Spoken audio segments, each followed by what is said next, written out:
ஒரு ஊரில் 2 நண்பர்கள் சேர்ந்து ஒரு தொழிலை தொடங்கினார்கள். அதிலே நிறைய வருமானம் வரத் தொடங்கியது. 2 நண்பர்களில் ஒருவன் அதிகம் செலவாளியானதால் மற்றொரு நண்பன் தன் நண்பனின் தேவைக்கான பணத்தை மட்டும் கொடுத்துவிட்டு தொழிலில் வருகின்ற வருமானத்தில் சரிசமமாக பங்கிட்டு அவனுக்குத் தெரியாமலேயே அவன் பெயரில் போட்டு சேமித்து வந்தான்.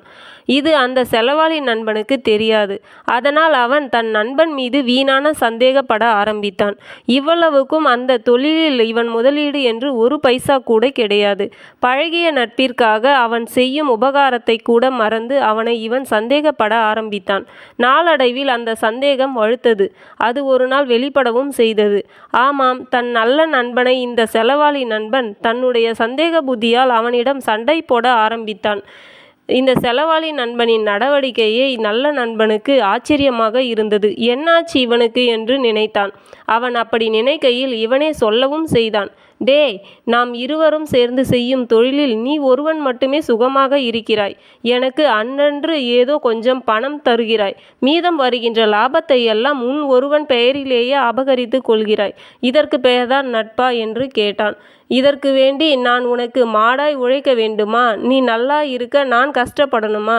போடா போ, என்னால் இனி முடியாது என்று ஆவேசமாக நன்றி மறந்து அவனை அநாகரிகமான வார்த்தைகளால் திட்டிட்டு போனான் செலவாளி நண்பன். அப்படி திட்டிவிட்டு போனவனை எண்ணி இவன் வருந்தினான். ஆனாலும் இவன் தன் கடமையை செய்தான். அவன் கோபப்பட்டு போன பிறகும் கூட எப்பொழுதும் போல அவன் பெயரில் வருகிற லாபத்தை தன் பங்கு போக அவனின் பங்கினை சேமித்து வந்தான். கொஞ்ச காலத்திற்கு பிறகு இருவருக்கும் திருமணமாகி குழந்தைகள் பிறந்தன. அவர்கள் வளர்ந்து பெரியவர்களாகவும் ஆயின. அதே இந்த செலவாளி நண்பனுக்கு ஒரு பெண் குழந்தை பிறந்து இருந்தது. அதற்கு வேண்டிய அத்தனை செலவுகளையும் அவன் அறியாமலேயே இந்த நல்ல நண்பன் செய்து வந்தான்.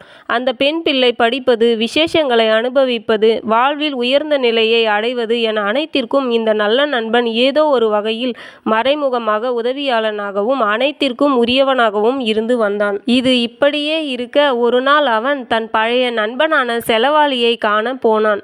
அங்கே அவன் இவனை கண்டதும் தன் முகம் கொடுத்து கூட பேசாமல் மௌனமாகி நின்றான். அவனை வரவேற்க கூட மனம் இல்லாமல் நின்ற அவனிடம் இவன் பேசினான்.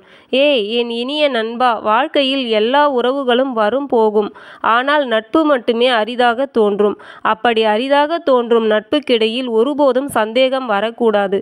ஒளிவு மறைவுள்ள நெஞ்சுக்குள் தான் கள்ளத்தனமும் சந்தேக புத்தியும் வரும். அப்படி வந்த சந்தேகம் நல்ல நட்பை கூட உண்டு இல்லை என்று பார்த்துவிடும் என்றான்.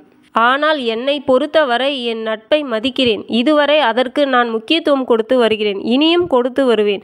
ஆனாலும் கால சுழற்சியால் எல்லோரும் ஒரே இடத்தில் இருக்க முடியாது. என் தவறு. நம்ம தொழிலின் வளர்ச்சியால் நான் வெளிநாட்டில் தங்கும் நிலை ஏற்பட்டுள்ளது. ஆகையால் நான் அங்கு செல்ல வேண்டும். அதனால் நீ நம்ம நிறுவனத்தை பொறுப்பாக வரவு செலவு அறிந்து வீண் செலவுக்கு வழிவகுக்காமல் ஒரு காசினை கூட விரயம் பண்ணாமல் காப்பாற்று. அதற்கு உன்னோடு உன் மகள், அதாவது என் கண்மணி உனக்கு உறுதுணையாக இருப்பாள். இதோ இதுநாள் வரை நான் நம் தொழிலில் லாபத்தில் உன் பெயருக்கு வாங்கிய சொத்துக்களின் பத்திரமும் உன் பெயரில் பேங்கில் சேமிப்பில் இருக்கும் பணத்திற்கான பாஸ்புக்கும்.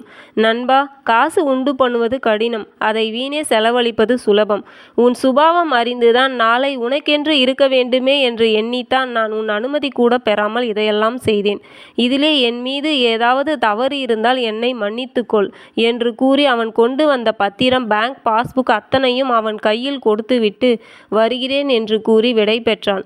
இப்படிப்பட்ட நல்ல நண்பனை தன்னுடைய சந்தேக புத்தியால் இத்தனை வருடம் இழந்துவிட்டோமே என்று எண்ணி வருந்தினான், அழுதான். அப்பொழுது அவன் கண்ணீரை துடைப்பதற்கு அங்கு யாருமே இல்லை. இந்த கதை கூறும் நீதி, உங்கள் நண்பர்களோடு உண்மையாக இருங்கள். நட்பினை எந்த சூழலிலும் புறக்கணிக்காதீர்கள். உண்மையான நட்பு ஒருபோதும் பிரிவதில்லை. உங்கள் நட்பும் என்றும் உண்மையாக இருக்கட்டும். வாழ்வில் எல்லாம் வரும் போகும். ஆனால் உண்மையான நட்பு மட்டும் ஒரு நாளும் போகாது, போகவே போகாது. நன்றி. இது போன்ற கதைகளை கேட்க நமது சேனலை சப்ஸ்கிரைப் செய்யுங்கள்.